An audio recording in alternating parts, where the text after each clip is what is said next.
ሰላም ታዲያስ እንዴት ናችሁ? ይህ አዩጂዲ ኤችዲ ቲዩብ ነው። በግራፊክ ዲዛይን ፎቶሾፒንግ ቱልሶች የምንዳስስበት የቪዲዮ አይነት ነው።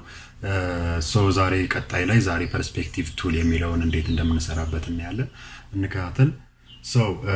ፐርስፔክቲቭ ቱል ምንድነው የሚያደርገው? በተለይ እንደዚህ አይነት አቀማመጥ ያላቸውን ነገሮች ለመቁረጥ እንጠቀምበታለን። ፐርስፔክቲቭ ቱልን እዚህ ጋር እናገኘዋለን። ክሮፕ ከሚለው ፐርስፔክቲቭ ክሮፕ ቱል ለማለት ፈልጌ ነው። ይቅርታ አድርጉልኝ።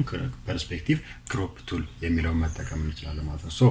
ይሄንኛውን ለማድረግ ቢያንስ 4 ፖይንቶችን ይሰጠናል። ኦኬ፣ ደጋግመን ሳይሆን 4 ፖይንቶችን ይሰጠናል። እሱ እንዴት እንደምናደርግ አሳያችኋለሁ። ለምሳሌ እዚህ ጋር አንድ ሰሌክት አደርጋለሁ፣ እዚህ አካባቢ ላይ አንድ አደርጋለሁ፣ ይሄንኛውንም እንደዚሁ ክሊክ አደርጋለሁ፣ ይሄንም ልክ እንደዚህ አድርጌ ክሊክ አደርጋለሁ ማለት ነው። ምንድነው ቲልት አድርጎ ይሄ ፐርስፔክቲቭ ላይ የተቀመጠውን ነገር ቀጥ አድርጎ ያመጣልኛል ማለት ነው።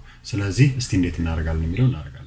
ከፈለግን ደብል ክሊክ ማድረግ ነው። ከፈለግን እዚች ጋር ደግሞ አፕላይ የምትል ምልክት አለች፣ የራይት ምልክት አለች።